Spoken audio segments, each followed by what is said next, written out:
Dr. Chris. And I'm Dr. Zant. We're identical twins. Twins! Do you know your body does loads of amazing things every day without you even realising it? It's time to saw open some bone. Well, get ready to be wowed. Smell my armpit. We've got gobsmacking experiments. Wow! Mind-bending body tricks.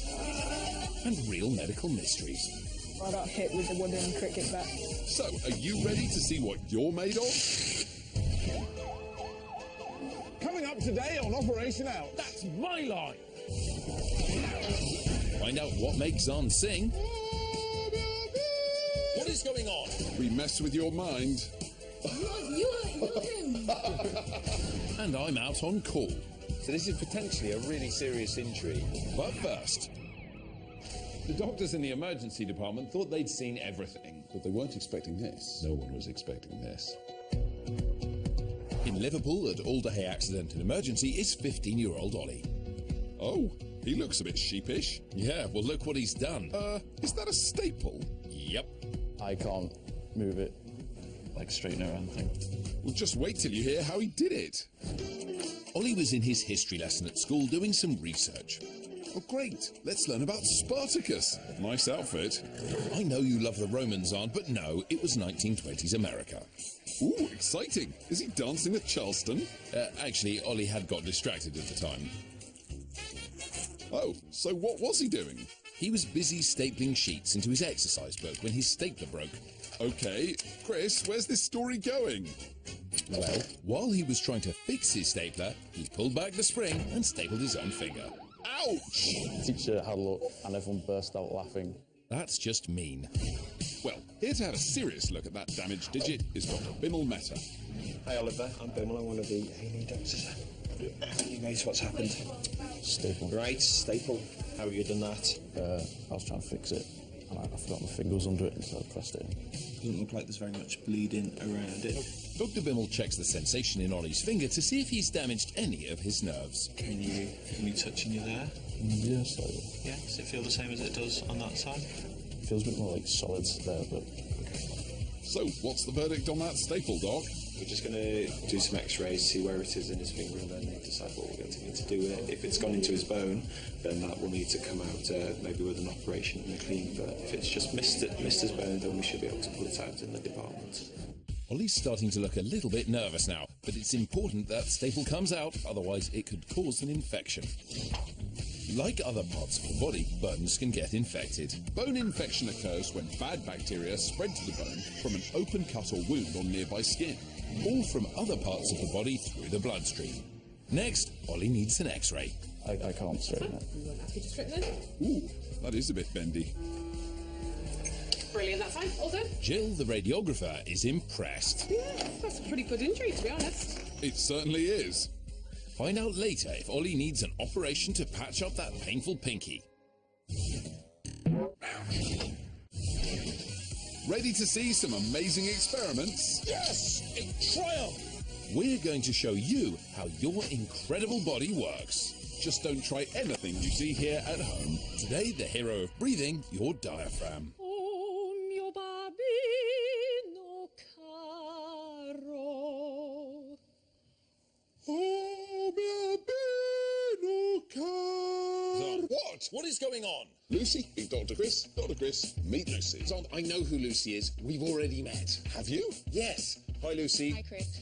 I saw her on The Voice, and it was me who asked her to come in. Was it? Yes. I thought Lucy could help us demonstrate the power of the diaphragm. Oh, right. Now, Lucy, could you give us another long note, please? Now, Lucy and other opera singers can hold a note this long because she's trained a special muscle, one which we all have, called the diaphragm. Now, your diaphragm sits here at the bottom of your rib cage. Thank you.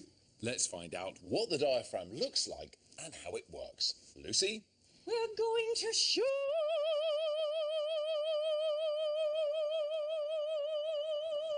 you.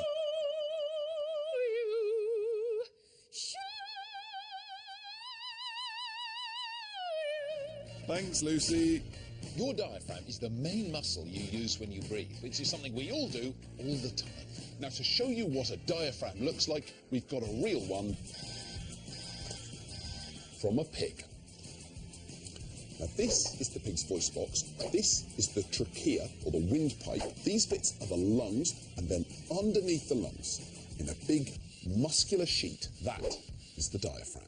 You breathe in and out about 20 to 30,000 times a day, and it's this, the diaphragm, that makes it all happen. So after your heart, it's the most important muscle in your body because it allows you to breathe. Now take a breath. Most people have no idea why the air moves into their lungs. We're going to show you. Take this away, Chris. I've got a model. Now, the big bottle is your rib cage, and these things inside represent your lungs. Son, those aren't lungs, those are my party balloons. We're using them for a very important scientific demonstration. Okay, well, I suppose if it's in the service of science. Good. And this, at the bottom, is your diaphragm. Now, we tend to think that breathing is all about the lungs, but the diaphragm is the unsung hero of breathing. It's what makes it all happen, and that's why the diaphragm is such an important muscle. Now, when you breathe in, the diaphragm pulls downwards. This lowers the pressure inside this chest cavity. This creates extra space, a vacuum, and air has no option but to rush in through your mouth and into your lungs to fill this space. And then you breathe out again. Your lungs really are a bit like these balloons. They have no muscles at all. They're just like bags, really, and they don't do anything without the diaphragm. It's pretty amazing. And to show you what your diaphragm looks like in action inside your body, here's mine. These big black areas are my lungs, Or party balloons. the pulsating bit in the middle is my heart, and down at the bottom, this is my diaphragm.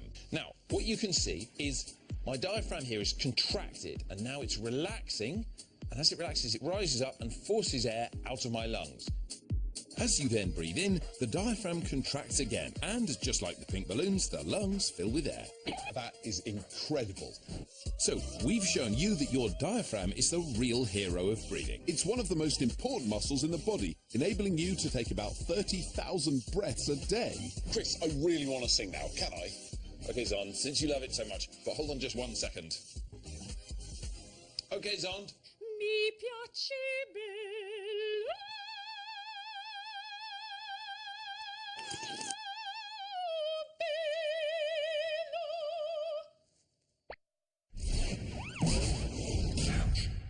If you have a medical emergency, there are teams of paramedics on standby 24/7, ready to leap into action.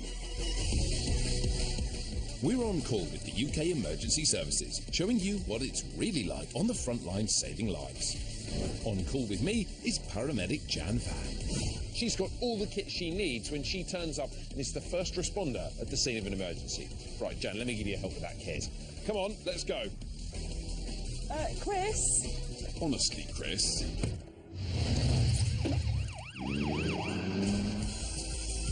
A new case is just in. So we've just got a call to an 8-year-old boy who's fallen off a zip line in a playground and banged his head on a metal pole. So this is potentially a really serious injury. So we've got to get there quickly and make sure he's okay. So we rush to the scene. You guys call the ambulance. And Jan's quickly attending to the patient. Any pain while I'm touching your neck, darling? No? As it's a head injury, Jan needs to check for spinal injuries and any other trauma. Can you move your legs for me? Wiggle on. Lift them up. That's it. And the other one? Fantastic. He seems fine. Now for the wound itself. Right, just have a look. He's got quite a nasty gash around his eye. You'll have a little scar. All the girls will think you're a superhero. He said, do you remember hitting your head? That's a really good sign. Everything seems fine at the moment, apart from that cut. Dad carries him over to the ambulance. Joshua's going to be going to hospital with the ambulance crew and potentially having some stitches on top of his head. So Josh, how are you feeling now? Okay. You feel like you're in good hands here in the ambulance? Yeah. Josh is one tough little boy. Banged his head really hard. But you know what the really good thing here is? That he remembers hitting his head. He didn't go unconscious. So his head injury is less likely to be serious. Next time, he'll be a bit more careful on the zip line. Still to come. We sozzle your senses. The Ouchmobile is open. Next patient, please.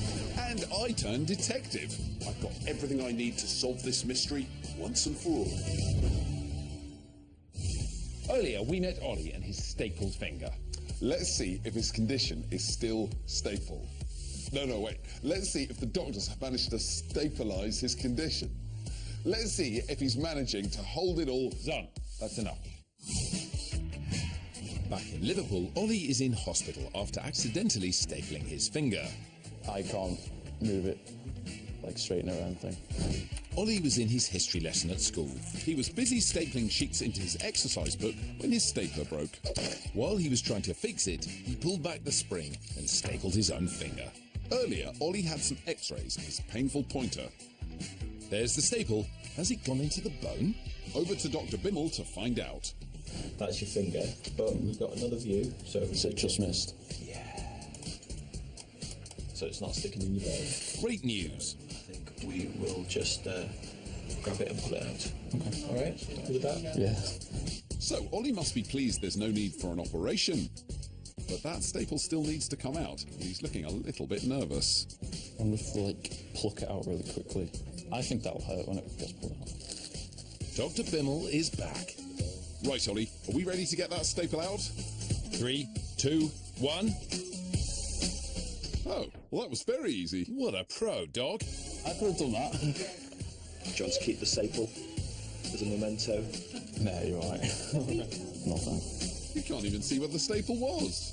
It was so anticlimactic. It was a bit, Ollie. So we just pulled the staple out and there wasn't any signs of any big injuries, so Ollie can go home now and we won't expect any other problems with it. And have you learned any lessons, Ollie? Yeah. If you see a broken stapler, don't try and fix it. Because it doesn't end well. Good advice. Bye! Now we're going to mess with your mind. It's weird. Scramble your senses.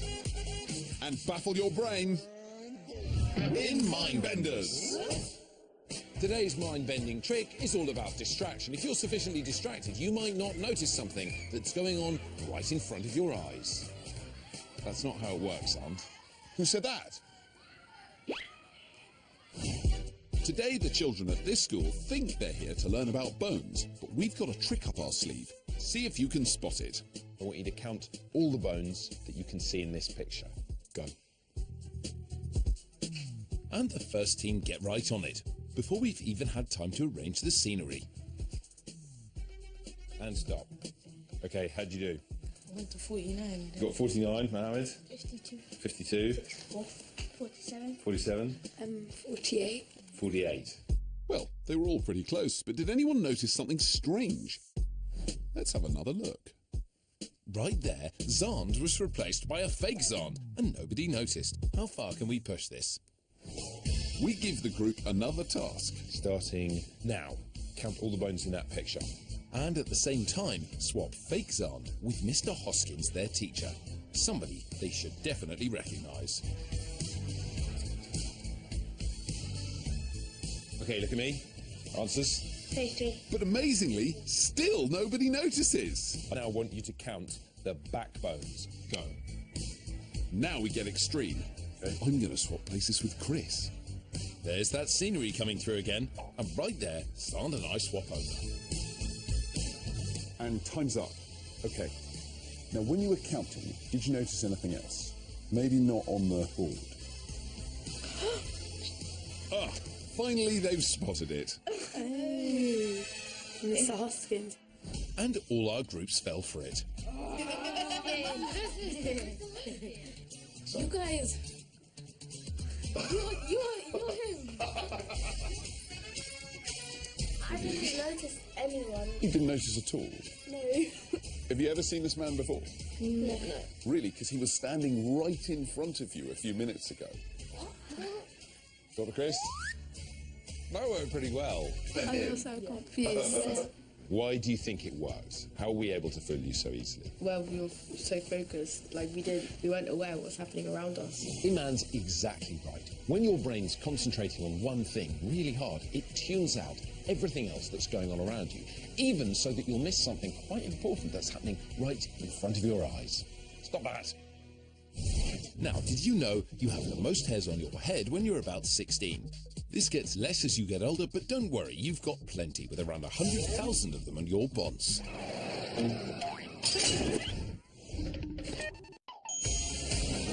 We're at a theme park to solve your medical mysteries. Zand is preparing the Ouchmobile ready for his first patient. And Chris is out and about in the park to answer your burning questions. Wow, I'm impressed. At the clinic, Zand is open for business. Can I have the next patient, please? First in is 8-year-old Liam, whose scalp needs some studying. So Liam, what's brought you to the Ouchmobile? I have a double crown. I want to know a little bit about it. What's the diagnosis, Doc? Sounds to me like a case of I've got a double crown and I want to know a little bit about it. Itis. That's right. Now tell me about these double crowns. Where are they? Here on my head. On the top of your head. I want to get a closer look. Can you lift the eyelid for the ouch cam? That's great. So everyone has one crown at least. That's the bit at the back of your head where the hair kind of whirls in a circle. But in Liam's case, he's got two. And that is very unusual. What is a crown? A crown is nature's way of covering your head with hair very effectively. Your hair's also got to change direction, so hair's got to go down at the back, down at the front, down at the sides. And the only efficient way of doing that is to swirl it round in a circle. All having a double crown means is that you're a bit special and a bit unusual. Very few people have them. I've never seen one before. So thanks very much for bringing your amazing head into the Ouchmobile. And thank you, Dr. Sad. Away from the clinic, Chris is ouch and about in the park. How can we be twins but be so different? So how are you guys different? She's got Down syndrome and I don't. And you don't? Okay. Zand and I come from one egg, whereas you each come from a different egg in your mum. And Down syndrome happens when the egg that made Charlotte had one extra chromosome in it. So in every egg, the chromosomes are the genes, and Charlotte's got one more chromosome than you. That means you look a little bit different, and I guess you feel a bit different, and you may act a little bit different, you may think a little bit differently. So what things do you like to do that you're good at? Dancing. Dancing. So like all twins, you've probably got lots of things that you like that are the same. And so the one difference is you've got an extra chromosome. Yeah. Back at the Ouchmobile, there's a new case in the waiting room. Next patient, please. And it's 10-year-old Josiah who wants Zand to check out his cheek. So Josiah, why have you come to the Ouchmobile? Well, I have a scar running from my eye to my mouth. So what's the diagnosis, Doc? Sounds like a case of I've got a scar running from my eye to my mouth, itis. Sounds right to me. Now, how did it happen? Well, I grabbed something from my brother, and he jumped and scratched me in the face. Now, Josiah, can we get a closer look at this scar of yours? Yeah. Can you open the eyelid for the ouch cam? I'm going to zoom in here. And that's it there. Now, have you got any questions about your scar? If I grow older, would my scar get bigger? You're already 10 years old. So your head is about 95% as big as it's ever going to be. So if you look at our heads are actually quite similar size, right? They're roughly the same size. That means that the skin on your face isn't going to change size, and so that scar is going to stay roughly the same size. What did it look like when you first got it? It looked like this. Oh, wow. Scars should take a long time to heal, so that'll keep healing over time. And in a few years, I bet you won't even be able to notice it. Josiah, thanks very much for bringing in your amazing scar. Well, thank you very much, Dr. Dan. Job done for today. Clinic closed. 2 words. There's nothing like quality family time. You're being a doctor doing surgery. Chris and I love hanging out with our dad. You've hurt yourself. Playing games, having a laugh, enjoying each other's company. Surgery yell. It's Operation Ouch! You two are terrible at charades. I'm going to go and get some strawberry milk. I'm so looking forward to this. What has happened to my strawberry milk? One of you two has drunk my strawberry milk. Well, it definitely wasn't me. It was me, I don't like the stuff, must be him. Looks like this is a case for an investigation. Ouch. If I'm not mistaken, there should still be some saliva around the rim of this bottle, and saliva contains DNA, the special genetic code that's unique to absolutely everybody. So all we need to do is compare the DNA in the saliva here with each of us to find out who stole the milk. Step 1 in solving the mystery of my strawberry milk is to collect a sample of saliva from Dad, Chris, and me. Now, with this and the strawberry milk bottle, I've got everything I need to solve this mystery once and for all. Your body is made of billions of cells, each with a different job to do. But how do they know what their job is? Well, that's where DNA comes in. You, eye colour. You, gender. You, hair colour. DNA stands for deoxyribonucleic acid. It's a molecule which contains the instructions for all living things, including everything from whether you're a male or a female to the colour of your skin. This is a DNA testing lab, the perfect place for me to get our DNA tested. And this is Emma. She's a DNA specialist. This is the DNA of a strawberry. Wow, so that's real visible DNA. It is, yes. That's incredible. So how similar is that to my DNA? It's very similar. All living things share some of the same functionality. Even with something like a banana, we share about 50% of our DNA with a banana. Dr. Chris is probably more like 60%. Oi! Emma is collecting the DNA from saliva on the strawberry milk bottle. She'll now analyse it along with our saliva and get the results. I'm going to catch Chris or Dad. Then they're going to be sorry. The DNA data on the top is from the bottle and is that of our thief. The DNA data on the bottom is from our samples. Whoever matches exactly is the culprit. First suspect in the dock is Dad. He's got something in common with the crime scene, but it's not a direct match. So, Dad's off the hook. Now for suspect number 2, Dr. Chris. So here we can see that every region we're looking at is a direct match. Chris's DNA and the thief's DNA are exactly the same. I knew it. He's going down for this. I'm going to go and get him right now. Dr. Sands? What? There's something you probably want to see here. Which is? This is your profile, and it's also a direct match for the crime scene. What? Oh dear. How's that possible? It definitely wasn't me. Yourself and Dr. Chris are identical twins? We've got the same DNA. That's right. Because identical twins have exactly the same DNA, the test can't tell the difference between innocent me and that criminal Chris. I still don't have the evidence I need to put Dr. Chris behind bars. I'm going back to the scene of the crime to reinvestigate. Bad news, everybody. I'm afraid the lab results only rule out Dad. Chris, it's either you or me. But because we have the same DNA, we can't be sure which. I guess it's just one of those things that we'll never, ever, ever know. Ever. Zond, I think you're forgetting one thing. Fridge cam. Ooh, fridge cam.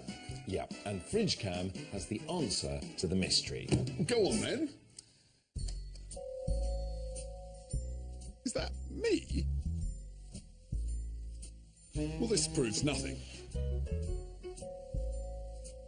This doesn't look good.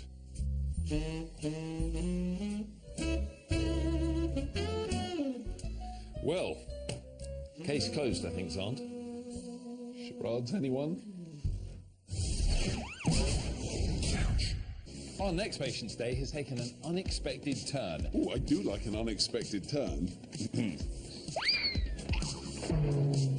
And they've ended up in A&E.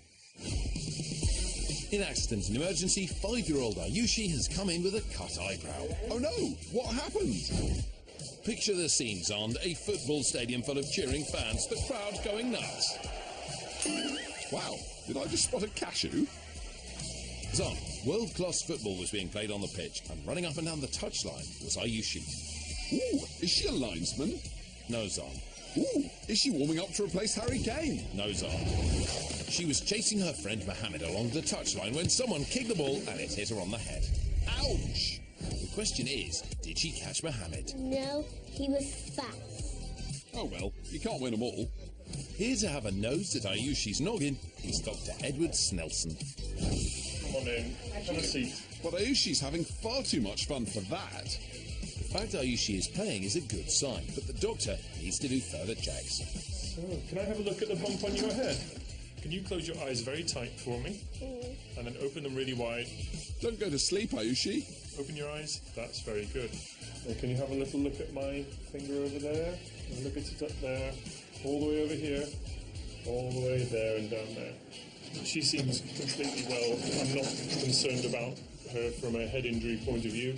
Now, the cut is only the top part of the skin. It doesn't go all the way down. So because of that, it's almost certainly not going to need stitches. Your skin is made up of layers of skin cells, fat, tissue, and blood cells. The deeper the cut, the more layers get damaged. Minor cuts only affect the top layer. That's what's happened to Ayushi's eyebrow. The skin needs to come back together so that it doesn't produce a nasty scar. So, Ayushi's cut is treated by Nurse Becky. But it's not her wound that Ayushi is worried about. Is there a sticker? Who doesn't want a sticker? I do. A few steri strips later, and Ayushi is all patched up. There we go. Perfect. All stuck together. What do you say now? Thank you. No problem. Have you forgotten something? The sticker. I haven't forgotten your sticker. There we go. All stickered up and raring to go, Ayushi's off. Bye! Next time on Operation Ouch, what's the deal with diarrhea? Welcome to my poo factory. Wow! We bend your brains. Go sideways and look at the concrete. I just thought it was a bit weird, but I did it anyway. And I go for a spin with the ice stars. So we'll see you next time for more Operation Ouch! Operation Ouch. So Jan's job starts well before we even get to the accident by driving through heavy traffic at high speed in rush hour. Take a look at this. Take a look at this empty road. You're right, Jan. You okay driving? I'm coping.